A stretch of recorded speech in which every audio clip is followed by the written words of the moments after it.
Alright, everybody, we are so glad to be back. Welcome to From the Stands. I'm Kendall. And I'm Courtney. And we are so excited to talk about one of my favorite things, which I know I said that last time, but this is basically the same thing. We're talking about basketball, and we're going to give all the ins and outs and all the lingo for everyone that is wanting to learn. This is your episode. Yeah. If you want a little refresher, keep listening. This was good for me to go over the basics and kind of how to explain it. And lucky for all of you guys, Kendall here has amazing background in graphic design. So she made this, okay, if you're watching on YouTube, you can see it. This Basketball 101 that you have access to. Yeah. I had fun because, I'm just a girl and I love me a good infographic. And just one of those things that if you're trying to impress a special someone or you're watching March Madness and you're like, I don't even know, I can't remember what this means, you can pull it up real quick and get refreshed with it. So we're going to kind of go over it and kind of expound upon it. But we're so excited. We also wanted, before we dive into the rules of the game, you need to know this is for men's basketball. There are some differences in women's. If you want to know, we can do another episode on women's basketball, or we can post a little something on our social media about the differences, and yeah, but let us know. Yeah, I personally haven't had the time yet to fully dive in. I want to go all in if I'm going to go in on the team and everything, so I just haven't fully gone all in. But the basic fundamentals are the same. It's mostly just the time differences or small little things. But probably about 95%, 98% of it is the exact same. Just a little different logistics. Mm-hmm. But yeah, just minute stuff. But yeah, we'll refer to mostly men's basketball. Yes. Okay, should we just dive in? Let's dive in. Okay, so the first thing you need to know is the court. It's not a football field, it's not a soccer field, it's not an ice rink, it's a basketball court. And it's also not a volleyball court either. So, I just felt the need to make the difference. And I'm basing a lot of my stuff off of what Kendall created, so I think it's that good. So anyways, there are 3 areas. The first one that I'll mention, and we can go back and forth if you want, is the arc, and it's pretty self-explanatory. It's the half circle, basically at the end of the courts. And we'll get into this when we talk about shooting and points and stuff, but if a player shoots the ball and makes it in the basket from the arc, or from outside of the arc, it's 3 points. And so, I don't know, is there anything else that needs to be known? No, that's the biggest thing. You'll hear it called the arc a lot of the times, so beyond the arc, from the arc, within the arc, so yeah, that you'll kind of hear that lingo a lot, especially if you're listening to the commentators. If you're following a play-by-play, sometimes I'll do that when I'm trying to get to know a sport. I'll have the game up and then the play-by-play on ESPN or whoever has the box score and just follow along. When they say 3-point, it's happening from the arc. Mm-hmm. Sometimes you'll even hear from the logo that's still a 3-point. It's just a very far, and it's basically like they're shooting from the logo. Mm-hmm. So that's the 3-point arc. Another important line is the free throw line. So trying to explain it for the audio only, there's the half circle, and then there's the square with the circle on top. The line that is separating the circle and the square. It sounds so silly, but that's the free throw line. And after certain fouls, we'll get into which fouls those are. Players get to shoot from that line for 1 point each, if they make it. And if you've ever played, is it tornado or horse or whatever, Horse pig. You usually shoot from the free throw line. Or lightning. Yes. Mm-hmm. It's the closest. Well, It's the closest mark on one of the closest marks on the court that you can line up to. Anyways. You'll see. You'll see. Well, yeah. Yeah. It will make sense, I promise. The more you watch the game and the more you just try to be all in the sport, it will come. The next one is not too far from the free throw line. It's the square, the key, the paint, you name it. It's basically a rectangle square. No, it's a square. Right under the basket. And it's pretty... You can see it when you look at a painted court. Mm-hmm. You'll see when players shoot the free throw, they'll line up along the sides of the square of the key. Mm-hmm. You'll also hear a lot of commentators talk about like defending the paint, or like they need to be more aggressive in the paint, and there's just like an area that makes more sense. But it's a lot closer to the hoop, so you'll see a different style of play there versus outside on the arc. So the common play in the paint is layups and dunks and floaters. Yeah. Like, we'll get into that here soon. Little caveat. It's one of those things, I was talking to Courtney, and I was actually talking to my dad about this because he helped approve isn't the right word. He helped make sure that everything on the document was correct, that I wasn't speaking blasphemy. It's really hard when you've, like, grown up, have gotten, like, really used to, like, basketball or just, like, sports, and it's, like, starting to become second nature, that when you try to, like, explain it to, like, people that don't understand, it's one of those things that you're like, okay, let me figure out how to, like, take that. So, thank you for your patience as we try to simplify it, because it's sometimes hard when you just are like, oh yeah, I know what that means. But it's like, we're trying to avoid what happens when, I know this has happened to me when I watch, I'm not throwing anybody under the bus, but usually when I watch games with guys, it's second nature to them. They're like, oh, it's this, and I'm like, I'm not picking up what you're putting down. And so hopefully this will help avoid anybody experiencing that. And maybe it will help you explain the game a little bit better to your friends or strangers, whoever. Yeah. So. And hopefully you can learn the lingo, and then you'll know exactly what I was talking about. Yeah. So. Alright. So kind of now going into the basics of the game of basketball. So the ultimate objective, get the most amount of points. When you do that, by getting it through the hoop for the most amount of points. Pretty simple. But there's, So basically, the game will start off with the jump ball at center court. You normally have your two tallest players will go up, hit it to their own team, and then they start with that. The possession. And the game consists, so in the NBA, it's 4 quarters of 12 minutes. Or in NCAA men's, it is 2 halves of 20 minutes, and you do get a halftime break in between them. So, how long? It's about, if there were no timeouts, if there were no breaks in the game, a basketball game would be about an hour. But fortunately, that's not the case, and we can have like longer, which is super fun. And I do know the time is different in women's, and I know we're not talking about it that much, but I know women's is quarter-based. Yeah, it's 10 minutes per quarter. And then there's a halftime after the second. So, I mean, obviously that is halftime. LOL. Okay, we kind of talked about this a little bit, but scoring during a game. So we have the 3-point, the arc, anything made from that line or beyond is 3 points, no matter how far. So even if you make it from the logo, if you make a half-court shot, whatever, it's still 3 points. And then when you go to anything inside the 3-point line, it's 2 points. And then that includes layups, dunks, jumpers, just anything.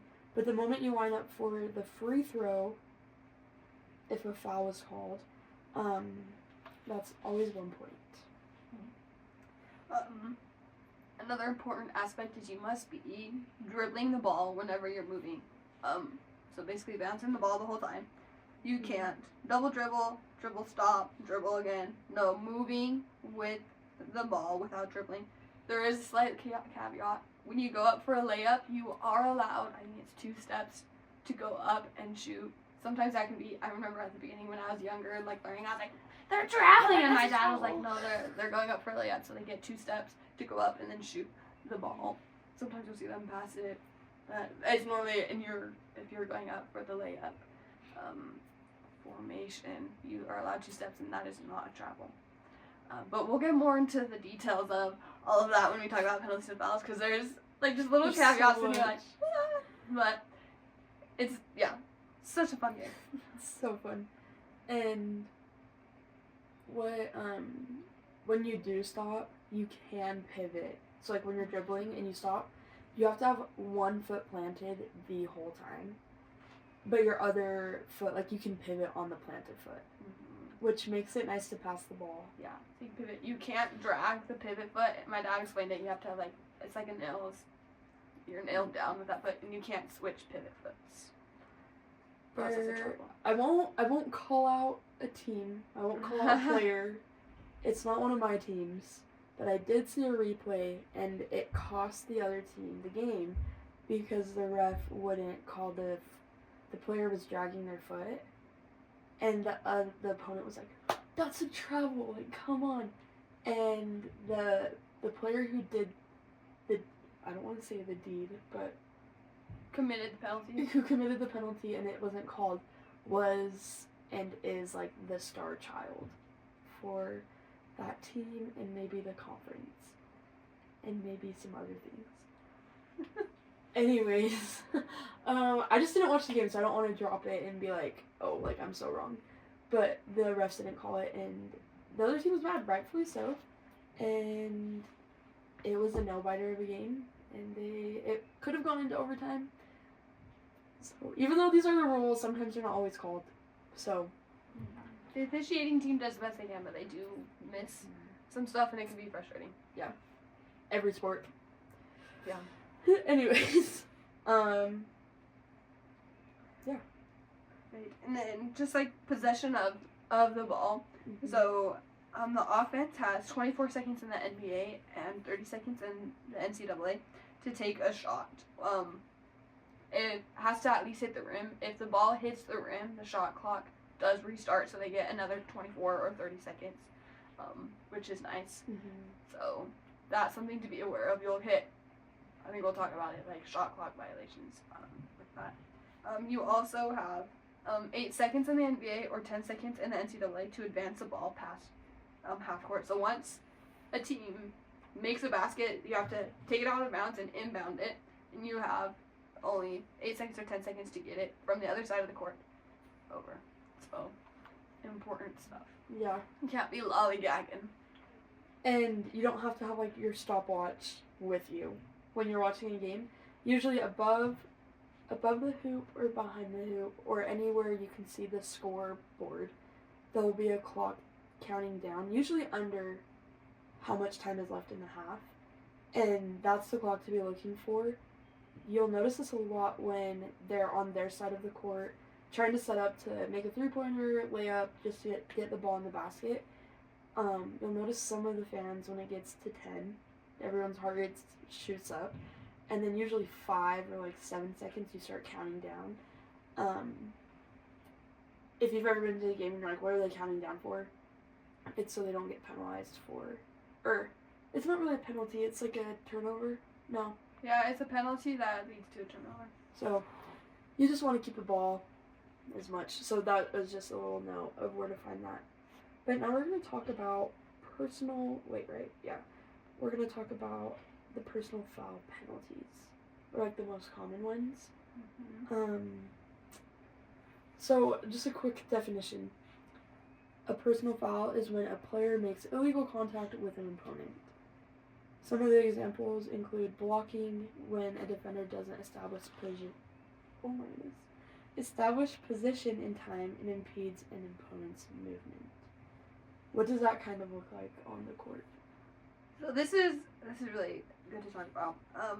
Because you're gonna see basketball is like a physical sport. You're gonna see players touching, like bumping into each other. They're gonna be guarding and defending. So it can be tricky to understand like what is a foul, what isn't.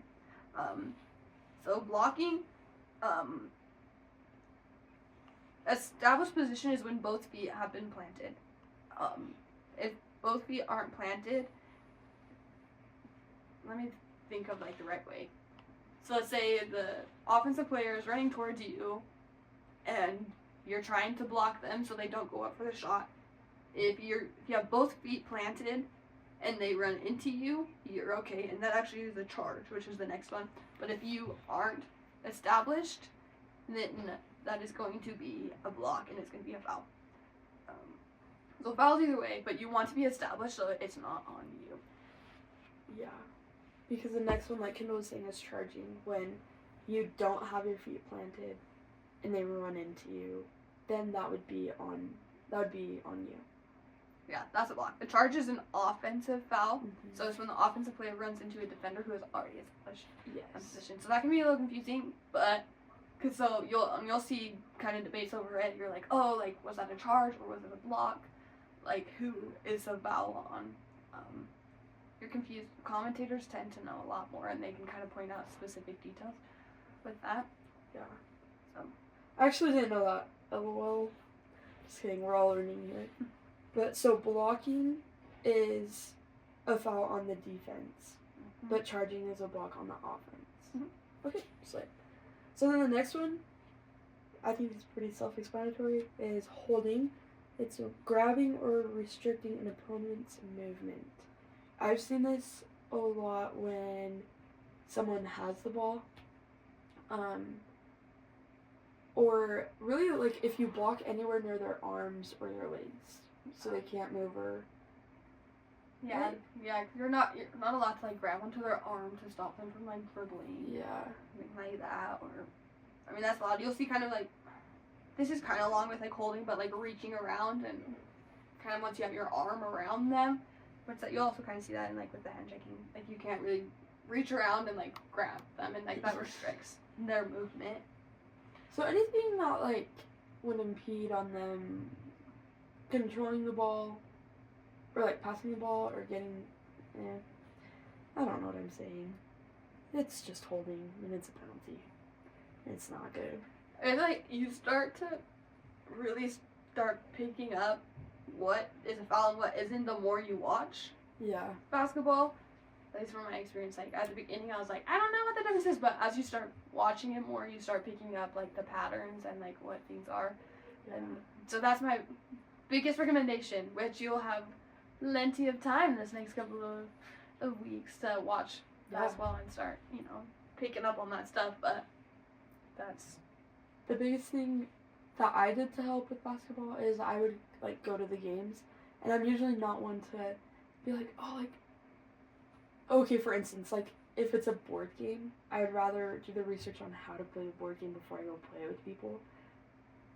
I don't know why, but that's just or like going to a restaurant, I won't go unless I know it's on the menu. Love it. I don't know, it's just it's weird. I don't know. Anyways, but with basketball, and I feel like with sports in general, but more so basketball, I was more willing to go to a game and be in the environment or be with people who know basketball and honestly just like cheer when other fans are cheering. Because then you'll realize, oh, like what do I need to pick up to understand, like why is everyone mad? Or why is everyone happy about a play or something? So, kind of fun. So there's that holding, checking, pushing is similar. You can have kind of like your arms up to like kind of protect yourself. But as soon as you shove off someone, move that forearm, either both offensive and defensive, it goes either way. That is a foul. Which is not good. We don't like that. Okay, and then the next one. So it's kind of similar. Hand checking, yeah. So I don't know. I'm gonna let Kendall explain the next two, the next ones, because I don't understand them all the way. basically, it's similar to like holding. Like, just you can't be placing your hands on an opponent that is gonna stop them from being able to like fully move. Like, there's one thing like you'll see them like kind of push their bodies up against each other because then it kind of restricts movement. It makes it so it's harder for them to see their teammates. It makes them harder for them to like pivot and move. That's fine, but as soon as you start like grabbing them with your hands and they can't like dribble and stuff like that, like, you're gonna see them swat. You're gonna see them try and swat the basketball away so that way they can steal it. But there's a difference. Then the illegal screen, or like a moving screen. So a screen is basically when a team member will kind of set up a blockade to prevent the other team getting to whoever has the basketball or opening up another player to be passed to. So you'll see them kind of stand there and like kind of put their hands in a protective way. I don't know how to explain it, but that's a screen. You'll see that to help open up players across it. But you have to be established. You have to have both feet down, so that way if another player runs into you, it's honestly a lot safer if you're both established. Well, you're established. But if you are sitting there trying to screen someone and your feet are not established, you're moving, that is going to be a moving screen, and that is illegal. We don't like that one. No. That one makes sense. Okay, so now penalties for the personal fouls. If the foul happens on a shot attempt, meaning you're trying to make a basket, you get free throws. 2 if you're inside the arc, and 3 if beyond the 3-point line. So basically, however many points you would have gotten on the basket, if there was a foul, you get that many times. Mm-hmm. Right? If you don't make it. Yes. If you do make it, you get the points and 1 extra shot. So that's called an and one. You'll hear that a lot. You'll hear a lot of people scream like and one, like as they shoot it, they get fouled. Because then it's even extra more points. That's great grammar. But like a 2-point play can turn into a 3-point play, and a 3-point play can turn even into a 4-point play. So it's kind of exciting. Oh, you guys, I'm so excited for March Madness now that I know a couple more things. Oh my goodness. And it's just beginning. And then with that, just like any made shot, you get... Wait, why can't I read? Any shot you make, it's the basket. Wait, we just went over this. I'm so embarrassing. There you go.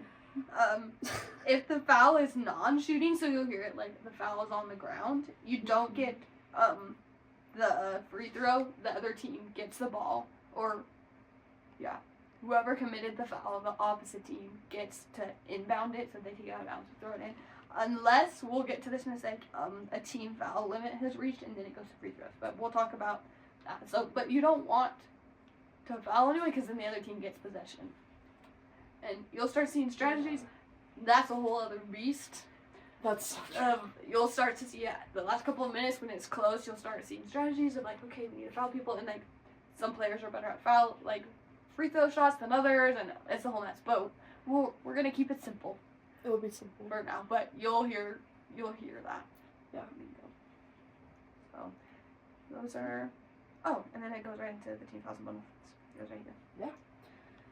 Yeah. Okay. So for the team fouls and bonus free throws, when a team commits too many fouls in a quarter for the NBA or a half for like college ball NCAA, the opposing team gets free throws. And that's the bonus situation? Mm-hmm. Okay.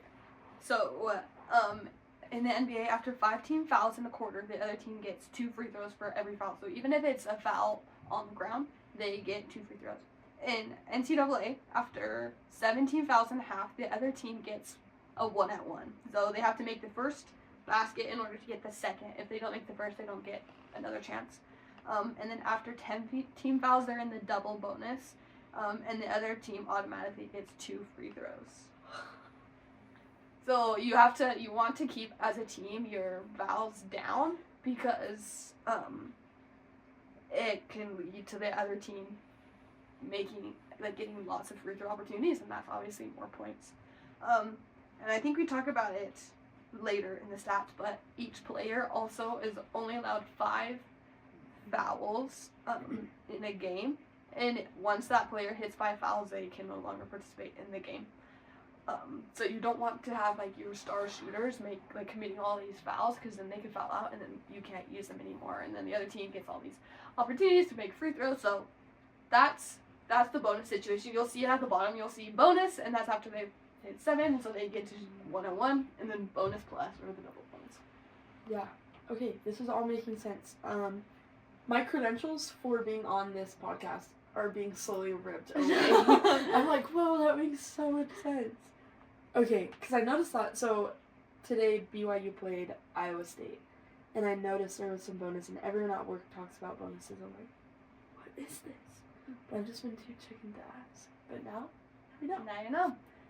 So the next thing we want to talk about is flagrant foul penalties, which is excessive contact. So flagrant foul is when a player makes dangerous, unnecessary contact with another player. Flagrant 1 is kind of like hitting too hard on a foul. Usually I feel like that would happen when the player ends up on the ground. Yeah, like ends up on the ground. You'll kind of see it's normally the offensive player, like, or the defense, like lowering their shoulder and kind of going in. It almost starts feeling more like football. It's more aggressive. I realized I didn't put this in here, but flopping. I believe that is a flagrant foul. I can't remember if it's flagrant 1 or flagrant 2, but basically you also have to be careful when you are getting hit.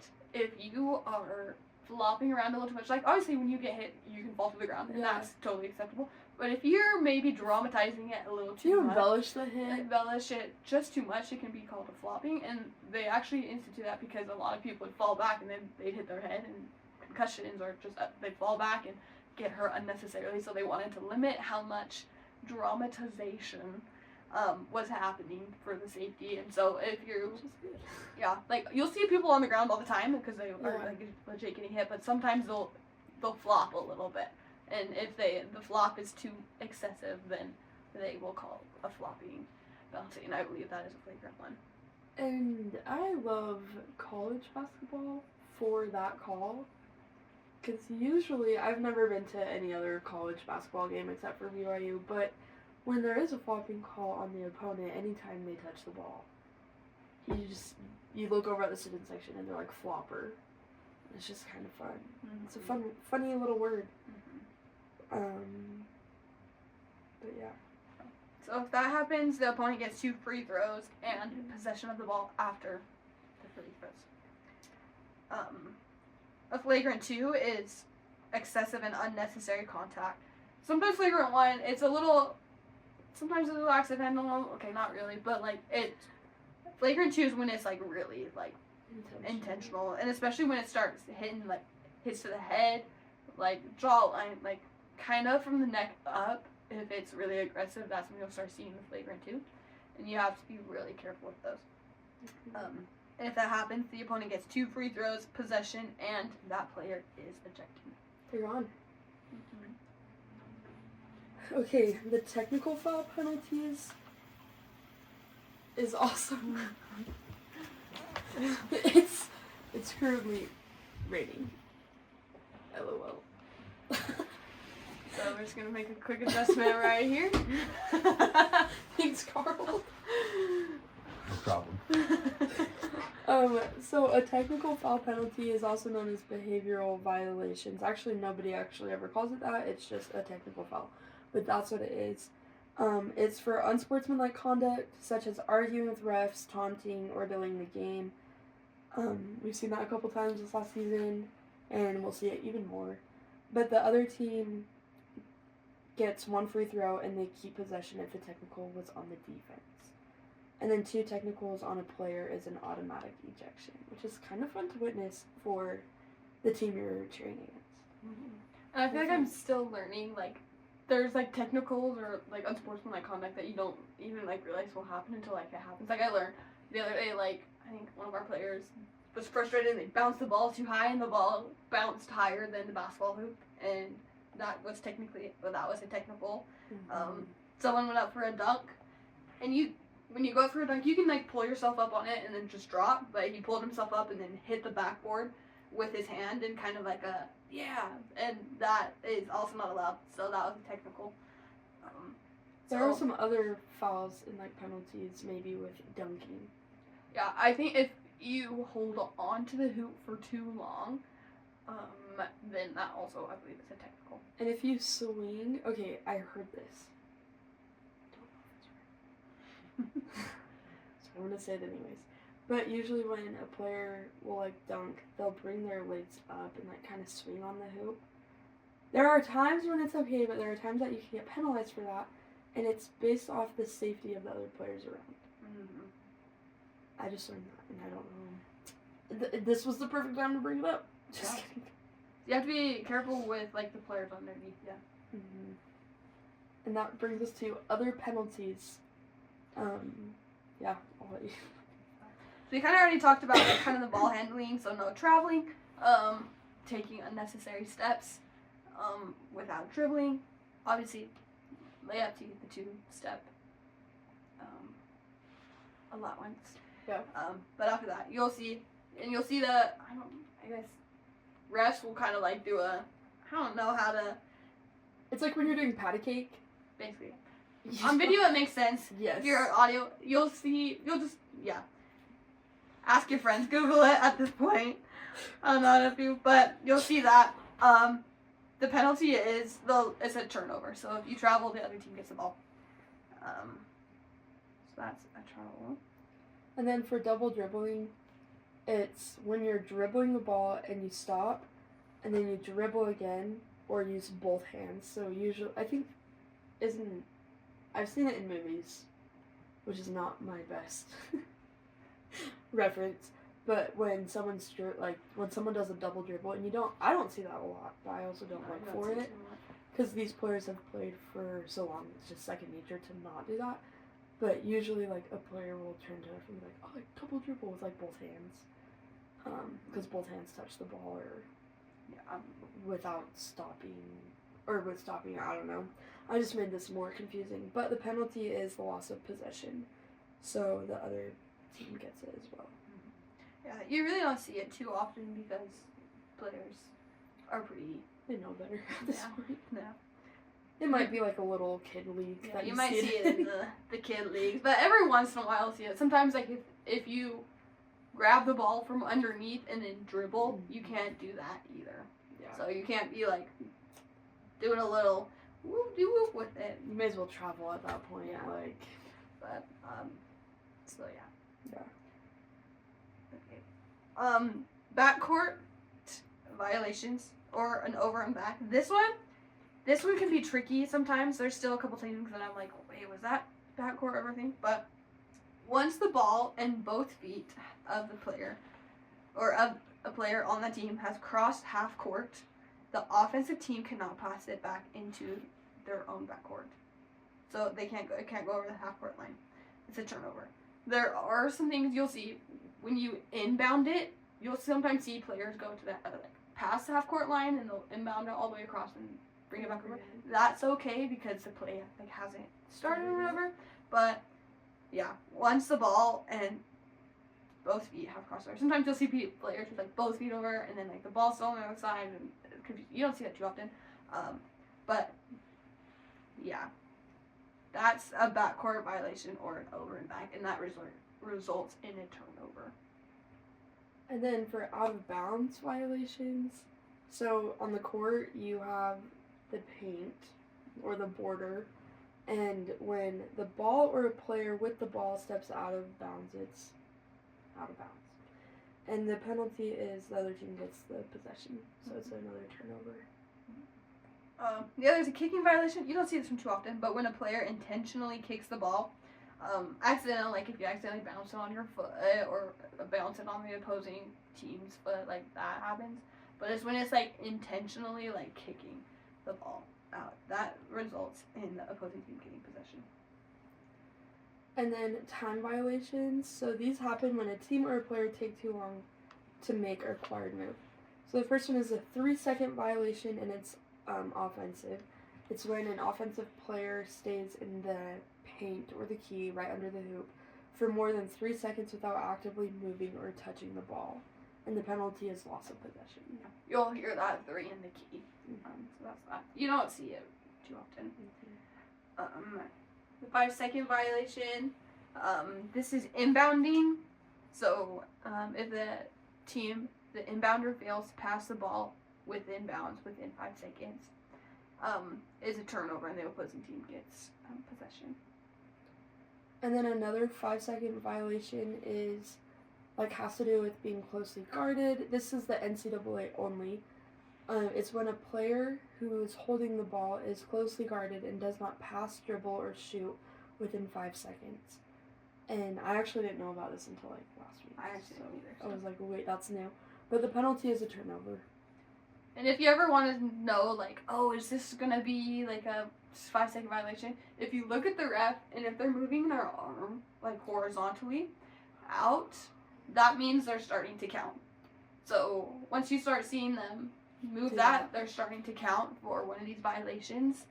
And once they stop doing that, they'll either blow the whistle because it's a violation or they'll stop, and that means that they're safe and that is fine. So I think we already talked about this. 8-second violation for the NBA. Team fails to get over half court. 10 seconds for NCAA and also high school. Past half court, and that's just a turnover. And then the same thing with, maybe I actually didn't read this yet, so it might not be the same thing. But a 10-second violation with NCAA in high school basketball. The offensive team fails to advance the ball past half court, so within 10 seconds. So it is the same thing. I should just read before. And the penalty is a turnover as well. And then we have the shot clock violation, which we kind of already talked about. You have 24 seconds or 30 seconds to make a shot, or it's a turnover. And then with goaltending, this is when the ball is blocked when it's coming down or has already hit the backboard. I can see the play so perfectly, but really, that's if it's anywhere near the basket, hits the backboard, or is coming down, it's a 2 point. 2 points are automatically awarded to the offense, and that's the penalty. So you have to be careful because there's blocking, and if the ball's going up, they can hit the ball, swat it away, and that is not goaltending. But as soon as it starts going down into the rim, then you can't. And then you just gave the other team 2 points. Perfect. So then we have the basic just stats that you'll hear commentators, coaches, players talk about. So we have points, the total points scored by a player, or those are sometimes called field goals. I remember when I was younger being really confused. I was like, that's so funny, they're talking about field goals. This is basketball. And my dad was like, not football. Yeah, and my dad was like, Kindle, they're also called field goals in basketball. And I was like, oh. So now you know, field goals are in basketball and football, but they mean different things. Yes. Field goals are just points. I didn't know that until right now. And it's talked about a lot at work, but I've been so scared to be like, oh, what? So that makes sense. And the points are the same, like we talked about earlier. Beyond the arc, 3 points. Inside the arc, 2 points. Free throw, 1 point. It's pretty easy. And then there's an assist. So this happens when a pass happens that leads directly to the basketball. You'll see this a lot, like dunks. They'll lob it up, or throw it up, and they'll dunk it, or you'll see them pass it, and then a shot is made. So that is an assist. And then a rebound is when a player retrieves the ball after a missed shot. There's offensive rebounds, so that's when the rebound is grabbed on the offense, giving the team another chance to score. And sometimes, if the ball hits the rim, the shot clock restarts, and that's still counted as a rebound? If the, as long, the rebound is any time the ball doesn't make it into the hoop, and if someone grabs it. And then there's the defensive when the defensive team gets it, so. And then there's steals, when a player legally takes the ball away from the other team, so that's why you'll sometimes see them jabbing, trying to swat and grab it, but you have to be careful not to get a foul. But you'll see a lot of steals when teams are passing it, making longer passes, and they'll get in the path of that pass and grab it there. So you have to be careful when passing because people will start to pick up and read it. It's crazy. Fast thinking. Yes. But that's a steal. And then blocks is when a player prevents a shot from going into the basket by blocking it. You also have to be careful that you're not goaltending. You have to be careful not to draw a foul or a penalty. So if you want to see some really cool blocks, look up Keita. So good. I have some really, really fun blocks. Those are some of the most fun things. You'll hear it sometimes being called swatted, like that ball was swatted. It's okay. Real quick, his brother plays professional volleyball. I think somewhere in Europe. I think could be totally wrong, but he does play volleyball. And there was one I can't remember who it was against. But Kava comes up and just swats it, goes into literally the stands, goes up the stairs a little bit. It was against Kansas. And it you could hear it on the broadcast and we're all like, bro, did you show that to your brother? That was some volleyball action. And then Trey Stewart had one a couple games ago too. That was pretty dang close. Mm-hmm. So I'm a big fan of those blocks. Yeah. So good. Too. The next one is just turnovers. So anytime the penalty happens and the ball's turned over. This can also happen. Turnovers are also when the team is maybe not passing very smooth and a steal happens, and they turn the ball over. So anytime the possession goes from the offense to the defense without a shot being made, that is a turnover. Kind of fun. Not really for one team. It's fun for one team, not the other. Mm-hmm. And then we've got fouls or personal fouls. It's the number of times a player commits a foul. So in the NBA, the players are granted 6 fouls, but when you hit 6 fouls, you're disqualified. But you'll hear that as fouling out. And then in NCAA, it's 5 fouls. That leads to fouling out. Mm-hmm. So you don't want personal fouls at all. And then you'll hear things such as a double-double or a triple-double. So this is when a player gets 10 or more in 2 of the following. So points, rebounds, assists, steals, and blocks. You'll most often see it in points and rebounds. That's kind of where you'll see the most amount of players get 10. But it's kind of fun. You'll hear them being like, oh, they got their 12th double-double of the season, or triple-doubles are really hard to come by. But if you can get those, it's pretty cool. It's so fun, and that's something I just picked on a couple weeks ago. And it was oh, this is the first career double-double or first one with the team. And I'm wait, that's so, it's so exciting. But now we'll get into the positions of the players on the court. So the first one is the point guard, also known as the floor general. They're usually the best ball handler and passer on the team. They run the offense. They set up the plays, they find open teammates, and control the game's pace. And they're typically smaller, quicker player. Some examples are Steph Curry and Chris Paul. Yeah, they're kind of... Look them up. Yeah, they're kind of referred to almost as the quarterback of the team because they're kind of leading. They're the team leader on the court. Mm-hmm. So, kind of cool. The next one is a shooting guard. Or sometimes they're known as the scorer. So it tends to be your players that are the best shooters, like Michael Jordan or Klay Thompson. But they focus on shooting and scoring, especially from the three-point range. But they can also, of course, drive the basketball. And when you hear players, people talk about they drove it in, it means they kind of go right up the middle or down from the arc to the basket and drive it up in a way. Or you'll hear... So that's a drive. But you'll see shooting guards do a lot of that. Mostly from the 3-point, but they can also do some really good drives. That is kind of fun. When I first heard a drive, I was thinking a driver in golf, and I don't know anything about golf. I was what? Not the case. They're really cool to watch, though. The next one is a small forward, also known as a versatile playmaker. They are the jack of all trades, the do-it-all player who can shoot, pass, defend, and rebound. They're often athletic and strong, playing both inside and outside. And they can guard multiple positions. Think of LeBron James and Kevin Durant. Then you have the power forward, so the enforcers. They're kind of a bigger player who plays closer to the basket, scoring inside, doing a lot of rebounding, often pretty physical and strong. So some examples are Giannis. I used to be able to say his name. My brothers absolutely love Giannis. I just know they call him Giannis. But also Charles Barkley, he is also a power forward. So they tend to be closer to the rim and make a lot of floaters or jumpers right there. Super fun. And then the last one that we'll talk about is the center or the big man. Usually the tallest player, they're responsible for rebounding, blocking shots, and scoring near the rim. They protect the basket on defense and dominates in the paint. The traditional center plays inside, but modern ones can shoot too. Think of Shaquille O'Neal and Nikola Jokic. Thank you.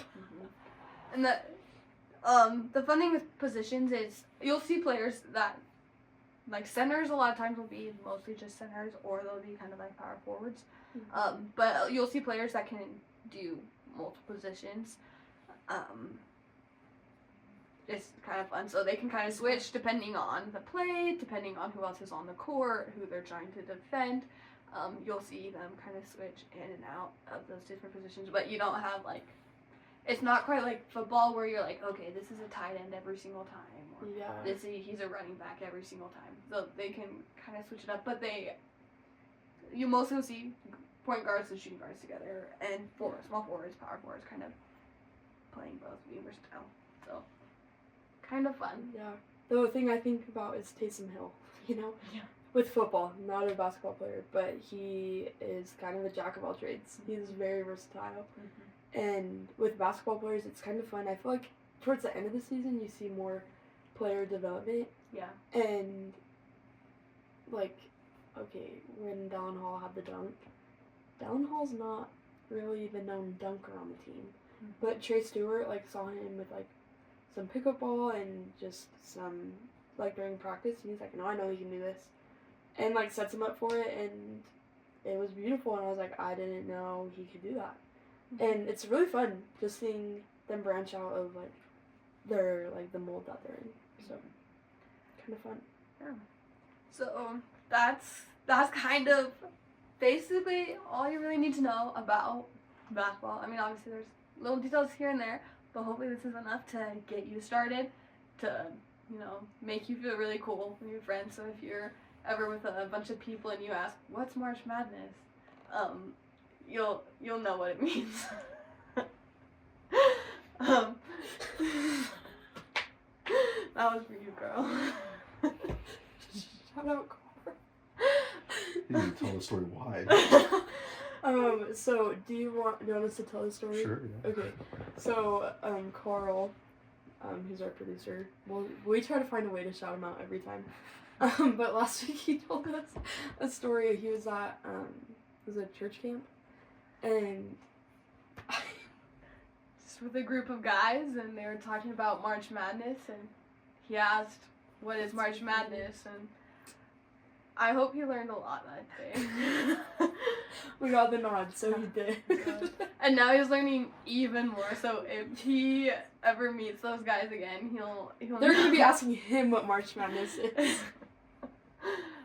So fun, but hopefully we can share some wisdom. I know I learned a lot. I hope you guys learned a lot. But we're going to kind of just wrap up this episode. Thanks for tuning in. We absolutely love doing this. It's super fun. So don't forget to follow, subscribe. Follow us on all of our social medias. We'll link it in the description box below, or however the podcasting apps work. It will be in the description. Follow along for some behind the scenes. We'll be posting some interactive things. We want to hear from you guys. We don't want it to just be Kendall and Courtney talking the whole time. We want to bring on some guests. So if you know a lot about basketball, baseball, football, literally whatever your niche is, let us know. We'd love to bring you on. Or if you even just have some hot takes, Well, Who we do should you start. think the GOAT of each sport is? I know I have some of my opinions, and we want to hear yours. We want to have some hot takes. We want to have some fun questions, some discussion. So, Yeah. bring on. Please give those a follow because we want to make it interactive. Maybe we'll post something in the next couple of days about what your hot take is about March Madness, and we can kind of share those and just kind of build a little family out of it. I don't know. Yeah. But that's it for today. Stay tuned for next week's episode. We might be bringing on a guest, but you'll have to tune in to find out. Peace out.